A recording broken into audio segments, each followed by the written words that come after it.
The credit alert notification appeared on my phone at 11:42 p.m. on a Tuesday night. New account opened. Business Express credit line, $75,000. I sat up in bed, staring at the screen in the darkness of my bedroom. I definitely hadn't opened any business credit accounts. I immediately logged into my credit monitoring service and scrolled through the recent activity. My heart sank as I found 3 new accounts opened in the past week. A $75,000 business line of credit, a $50,000 equipment financing loan, and a $125,000 commercial real estate loan. All applications had been submitted using my personal information, employment history, and social security number. The total exposure was $250,000 in fraudulent debt that could destroy my financial life. But I knew exactly who had access to my financial information. My brother Jake had been staying in my spare bedroom for 2 months, supposedly getting back on his feet after his latest business venture collapsed spectacularly. During that time, he'd had unlimited access to my home office, my daily mail delivery, and all my personal documents. I got up and padded quietly to my home office, careful not to wake Jake. My filing cabinet was slightly ajar. I always kept it locked, but the lock had been picked. Someone had been rifling through my tax returns, bank statements, employment records, and insurance documents. On my desk there were faint impressions on my notepad where someone had pressed down hard while writing, probably practicing my signature. I opened my laptop and checked the browser history. Someone had been researching business loan applications, how to establish corporate credit using personal guarantees, strategies for maximizing loan approvals, and even articles about identity theft penalties. The searches had been conducted during business hours when I was at my job downtown.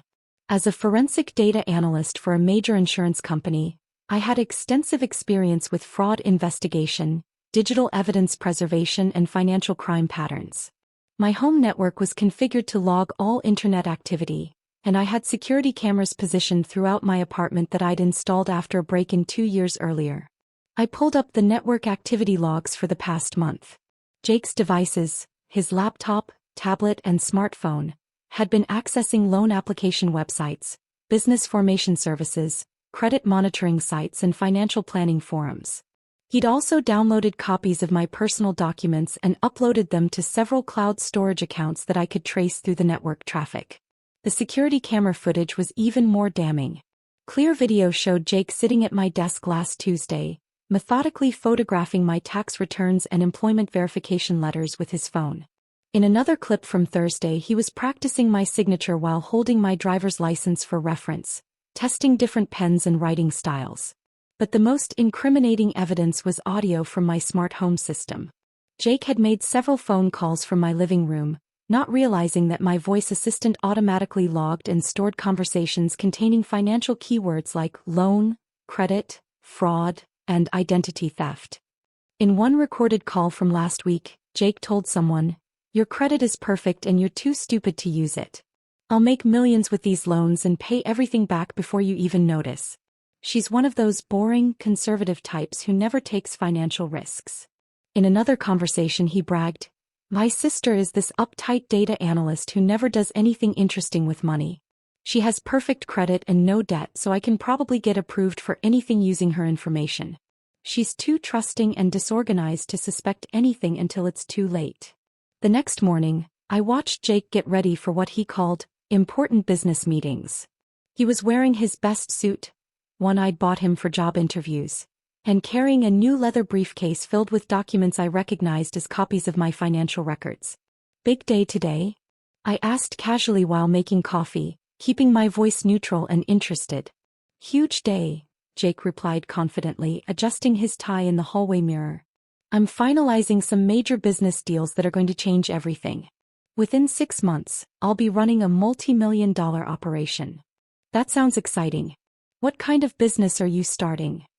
"Import-export company specializing in high-end electronics from overseas. Consumer devices, computer components, that sort of thing. The profit margins are incredible if you have enough capital to get started properly." "How are you financing the startup costs?" "That sounds like it would require significant investment." Jake's expression became evasive and he avoided direct eye contact. "I've got some investors lined up. Silent partners who recognize my business acumen and want to work with someone who knows how to make serious money. That's wonderful, I said. I hope everything works out for you. Oh, it will, Jake said with complete confidence. This time next year, you'll be asking me for financial advice instead of the other way around. After Jake left for his meetings, I called the 3 banks that had approved the fraudulent loans.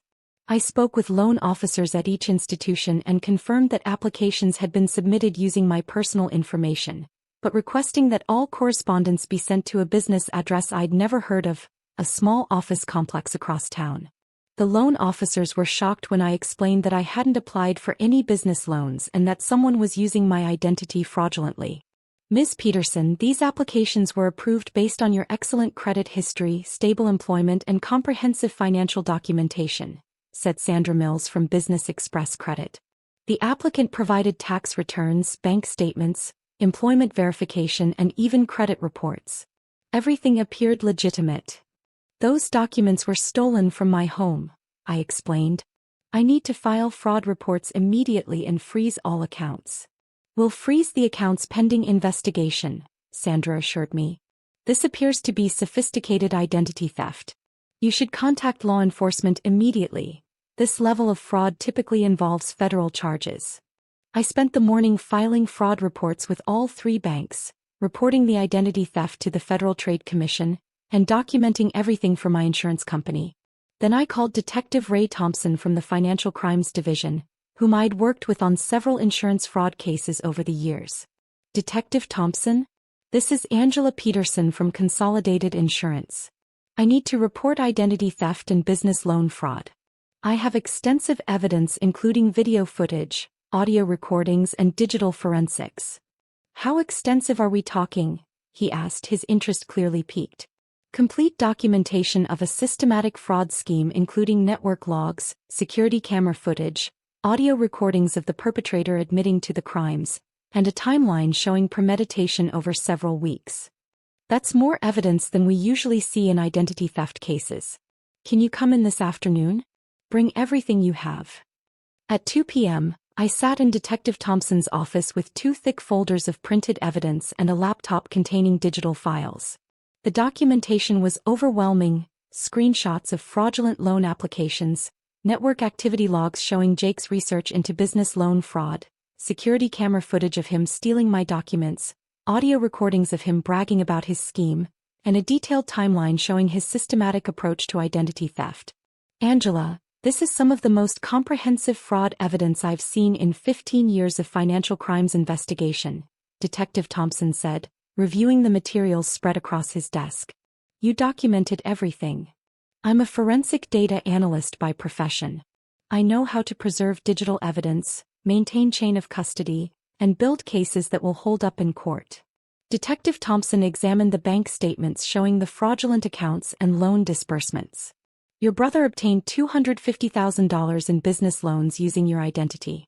The applications show sophisticated planning, premeditation, and knowledge of banking procedures.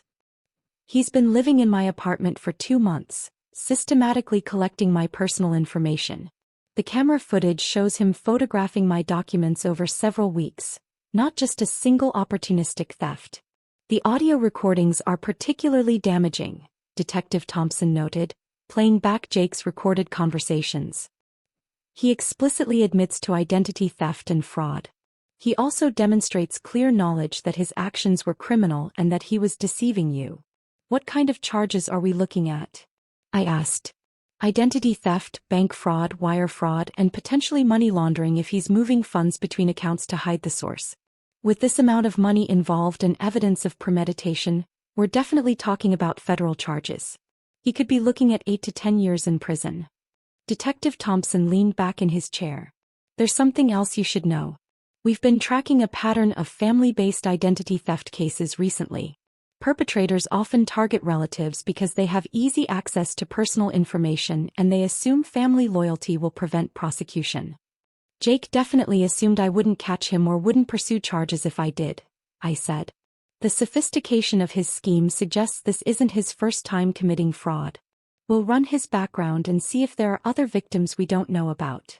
That evening, Jake returned home in an excellent mood, carrying shopping bags from expensive stores and practically bouncing with excitement.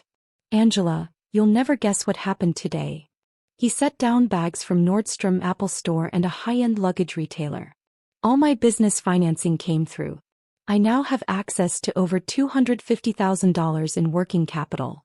"That's wonderful," I said, maintaining my supportive sister act. "Your investors must really believe in your business plan." "They do. In fact, I've already started making some strategic purchases for the company." He showed me a new Rolex Submariner watch, an expensive Italian leather briefcase, and a top-of-the-line MacBook Pro. Image is everything in international business. You have to look successful to attract the right clients and partners. "That makes sense. When do you expect to start seeing returns on your investment?" "Within 90 days, I should be generating enough revenue to pay back the initial loans and start expanding operations. This time next year I'll probably be worth millions. Maybe I'll even hire you to do my corporate accounting." Jake spent the next hour showing me business cards he'd had printed with gold embossing, a company website he'd hired a developer to create, and incorporation documents for his new business, Peterson International Trading LLC. He'd used the fraudulent loan money to create an elaborate facade of legitimate business operations. "I've rented an executive office suite in the financial district, hired a receptionist and a secretary, and even put a down payment on a warehouse facility for inventory storage," he said proudly. "This is going to be the business venture that finally makes me rich and proves everyone wrong about my abilities." What Jake didn't realize was that none of the loans he'd obtained were actually his responsibility. Since he'd used my identity and credit history, I was legally liable for all $250,000 in debt if the fraud wasn't discovered and prosecuted. His business empire was built on my financial reputation, and his failure would destroy my credit rating. The next morning, Detective Thompson called with an update from his investigation. "We've traced the business address your brother listed on the loan applications. It's a small executive office he rented using cash payments and fake business references. We also found the warehouse facility and confirmed he's been spending the loan money on business setup costs and personal luxury purchases." "What's the next step in the investigation?" "We're preparing search warrants for the office, warehouse, and your apartment. We want to seize all evidence of the fraud and any assets purchased with the stolen loan money. The prosecutor wants an airtight case before we file federal charges." "When will you execute the warrants?" "Tomorrow morning around 9 a.m. We'll need you to be present when we search your apartment since it's your primary residence. Can you arrange to be available?" "Absolutely. I'll make sure I'm home. One more thing. Don't let on to your brother that you know about the fraud. We want to catch him with all the evidence in place before he has a chance to destroy anything or flee." The next morning, I woke up early and waited for Jake to leave for his fake office. He left at 8:30 a.m. as usual, carrying his expensive briefcase and talking loudly on his phone about important business calls he needed to make in meetings with potential overseas suppliers. At 9:15 a.m., Detective Thompson arrived with 3 other officers, a federal agent and several evidence technicians carrying boxes and camera equipment. They presented me with search warrants for my apartment and Jake's rented office space. "We'll be as careful as possible with your belongings," Detective Thompson assured me as his team began systematically documenting and seizing evidence from my home office and Jake's temporary bedroom. "We found additional fraudulent documents," one of the evidence technicians told Detective Thompson, holding up fake business licenses, forged bank statements and counterfeit corporate seals. "Your brother created an entire fictional business empire using your sister's credit and identity." They seized Jake's laptop, tablet, smartphone, several boxes of financial documents, printed loan applications and copies of my personal information that he'd been storing in his room. They also photographed the notepad with signature practice marks, collected fingerprint evidence from my filing cabinet, and documented the sophisticated setup he'd created for identity theft. At 11:30 a.m. my phone rang. It was Jake calling from his rented office space. "Angela, there are FBI agents and police officers here with search warrants." His voice was panicked and confused. "They're taking all my business equipment, computers and documents. They're saying something about identity theft and federal fraud charges. What's going on? Did someone steal your identity?" "I have no idea what's happening," I said calmly, following Detective Thompson's instructions to not reveal my involvement. You should cooperate with them completely and answer all their questions honestly. They're asking about loan applications and bank fraud. They want to know where I got the money to start my business. This is insane. I haven't done anything wrong. I have legitimate investors and proper business licenses. Just tell them the truth about your business, Jake. If everything is legal and legitimate, you have nothing to worry about. They're putting everything in evidence boxes and taking my computers. How am I supposed to run my business without my equipment? 2 hours later, Detective Thompson called me back with an update on Jake's arrest. We've arrested your brother on federal charges of identity theft, bank fraud, wire fraud, and money laundering. He initially denied everything and claimed his business was legitimate, but when we showed him the video evidence of him stealing your documents and the audio recordings of him admitting to fraud, he broke down and confessed to the entire scheme. How did he react to being caught with all that evidence? First, anger. He was furious that you had security cameras and audio recording in your apartment. Then desperation. He kept insisting that he planned to pay back all the loans from his business profits, so it wasn't really theft. He doesn't seem to understand that using someone's identity without permission is a serious federal crime regardless of intent to repay. What happens next in the legal process? He'll be arraigned tomorrow morning on federal charges. With the comprehensive evidence you provided, the prosecutor is confident we can get convictions on all counts. Your brother is looking at 8 to 10 years in federal prison, plus restitution and fines. That afternoon, I started receiving phone calls from family members who'd heard about Jake's arrest through our local family network. The reactions were predictably divided along familiar lines. My mother called in tears. "Angela, how could you have your own brother arrested? He was just trying to start a business and make something of himself. Family should stick together during difficult times."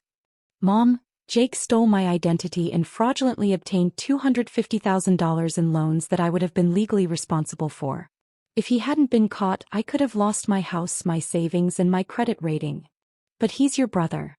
You should have talked to him privately before involving the police and destroying his life." I didn't know he was committing crimes against me until I received credit alerts about fraudulent accounts. By then, he'd already obtained $250,000 through systematic identity theft. My father had a different perspective when he called later. "I can't believe Jake was stupid enough to try this kind of scheme against you. Didn't he realize you work in fraud investigation for a living?" "Apparently he thought I was too trusting and disorganized to catch him," I explained. "He seriously underestimated both my professional expertise and my personal security measures. He always was too clever for his own good. I just never thought he'd be dumb enough to commit federal crimes against his own sister." My Uncle Robert was furious with me when he called that evening. "Angela, you could have just co-signed business loans for Jake if you wanted to help him succeed. There was no reason to send him to federal prison over money." "Uncle Robert, I didn't co-sign anything and I wasn't asked to co-sign anything. Jake forged my signature and stole my identity to commit bank fraud. This wasn't about me refusing to help him. This was about him committing serious federal crimes. You're being vindictive and destroying family relationships. Family should help each other achieve their dreams, not destroy each other over business disagreements. This wasn't a business disagreement or a family dispute. Jake systematically stole my personal information, forged my signature, and obtained $250,000 in fraudulent loans. If his scheme had succeeded, I could have faced financial ruin." The preliminary hearing was held 2 weeks later in federal court. I testified about the evidence I'd collected and explained how Jake had used his access to my home to systematically gather my personal information over several months. Jake's court-appointed defense attorney tried to portray the fraud as a misunderstanding between siblings, claiming Jake believed he had implicit permission to use my credit for business purposes since we were family. But the recorded phone calls where he explicitly stated that I was too stupid to use my perfect credit and that he would commit fraud before I even noticed completely undermined that defense strategy. The federal prosecutor played the audio recording where Jake said, "My sister is this uptight data analyst who never does anything interesting with money. She has perfect credit and no debt, so I can probably get approved for anything using her information. She's too trusting and disorganized to suspect anything until it's too late." The federal judge was clearly not impressed with Jake's justifications. "Mr. Peterson, regardless of your family relationship with your sister, Using someone's identity to obtain $250,000 in loans without their knowledge or consent constitutes serious federal crimes that strike at the heart of our financial system. Jake was bound over for trial on charges of identity theft, bank fraud, wire fraud, and money laundering. Bail was set at $100,000, which he couldn't afford since all his assets had been purchased with fraudulent loan money and had been seized as evidence. While Jake sat in federal detention awaiting trial, I received a visit from his business attorney, Martin Walsh, who was trying to salvage something from the wreckage of Jake's fake empire. Ms. Peterson, I represent your brother in his business affairs. I wanted to discuss the impact of these criminal charges on his company operations and see if we can work out some kind of arrangement. What kind of business operations? His entire company was funded with fraudulent loans obtained through identity theft. Well, regardless of the funding source, he did establish legitimate business contracts, lease agreements, and employment relationships. Several people are now unemployed because of his arrest, and suppliers are demanding payment for services already rendered. Mr. Walsh, Jake's entire business was built on stolen money obtained through identity theft. Any contracts he signed were based on fraudulent financing that he had no legal right to access. Jake asked me to speak with you about possibly testifying as a character witness at his trial. As his sister and the victim of his crimes, your support could significantly impact his sentencing and help the judge understand that this was a family matter that got out of hand. My support? Jake stole my identity and committed $250,000 worth of fraud using my personal information. He could have completely destroyed my financial life to fund his fake business empire. Martin Walsh looked frustrated and desperate. Ms. Peterson, your brother is facing 8 to 10 years in federal prison. His children will grow up without their father. Is that really proportional punishment for what you consider a family financial dispute? This wasn't a family financial dispute or a business disagreement. Jake committed premeditated federal crimes involving $250,000. He systematically stole my personal information over several months and created an elaborate fraud scheme designed to deceive multiple financial institutions.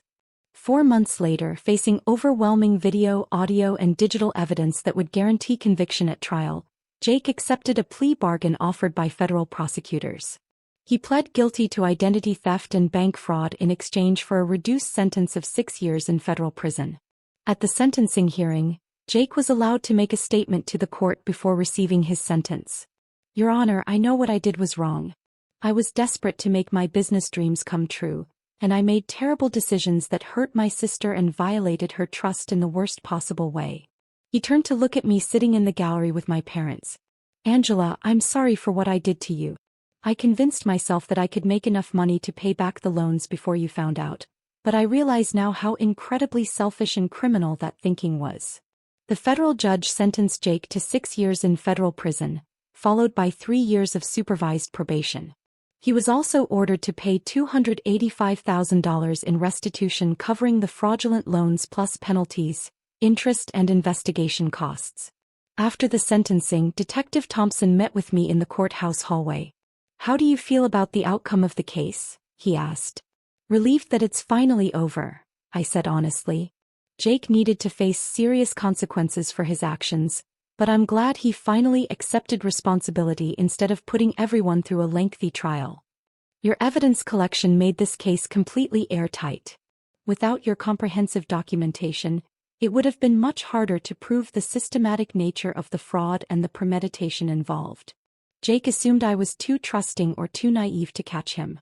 He seriously underestimated both my professional expertise in fraud investigation and my personal security measures. A year and a half later, I received a letter from Jake written from federal prison. Dear Angela, I've had a lot of time to think about what I did and why I did it. I was jealous of your financial stability and professional success, and frustrated with my own repeated business failures. Instead of asking for legitimate help or finding legal solutions to my problems, I chose to betray your trust and commit serious federal crimes. I know now that my actions could have completely destroyed your financial life. Those loans were in your name with your credit backing them, and if I hadn't been caught, you would have been legally responsible for $250,000 in debt you didn't create. I was willing to risk your entire future to fund my business fantasies. I don't expect you to forgive me, But I want you to know that I understand why you had to report me to the police. You were protecting yourself from the consequences of my crimes, just like anyone should do when they're the victim of identity theft. The other inmates here think I'm crazy for not being angry at you for turning in family. But you didn't turn me in. You documented evidence of federal crimes I committed against you. There's a big difference between reporting crimes and betraying family. I hope someday we can rebuild our relationship, but I understand if you can never trust me again. I proved that I was willing to destroy your life to chase my own dreams, and that's not something a person gets over easily. Your brother Jake. I never responded to that letter. Jake served 5 years of his 6-year sentence and was released on good behavior for participating in prison education programs. He now works at a construction company in another state and is required to check in with a federal probation officer every month. Our parents still believe I should have handled it within the family, instead of involving law enforcement. They think Jake's punishment was too harsh for what they call a family business dispute that got out of hand. But identity theft isn't a family business dispute. Bank fraud isn't a family disagreement that got out of hand. When someone systematically steals your personal information, forges your signature, and obtains $250,000 in fraudulent loans using your identity, that's a serious federal crime regardless of whether you share DNA with the perpetrator. Jake gambled that family loyalty would protect him from the consequences of his crimes. He assumed I would be too shocked, too guilty, or too concerned about family harmony to pursue federal charges against my own brother. He was completely wrong. Family relationships don't create immunity from federal law. Trust, once broken by systematic fraud and betrayal, cannot be repaired by simply promising to pay money back or claiming good intentions. And someone who is willing to destroy your financial life to fund their business dreams has demonstrated that they value their ambitions far more than your welfare. I maintained comprehensive digital security because fraud investigation is my profession, but also because I learned early in my career that financial predators often target the people closest to them, counting on family relationships and emotional manipulation to shield them from prosecution. Jake spent months planning his elaborate fraud scheme, confident that I would never discover it or never have enough evidence to stop him if I did. The security cameras, network logs, audio recordings, and detailed financial documentation proved him completely wrong. Sometimes protecting yourself means being willing to prosecute the people who are supposed to love you. Sometimes family loyalty means being loyal to legal boundaries and ethical behavior instead of criminal schemes and fraudulent activities. And sometimes the people who tell you to handle it within the family are the same people who would never risk their own credit rating, financial security, or professional reputation to enable someone else's federal crimes. The sound of the warrant being signed that morning wasn't just the sound of justice being served. It was the sound of consequences finally catching up with someone who believed family relationships would protect him from the federal laws he'd systematically broken. They didn't.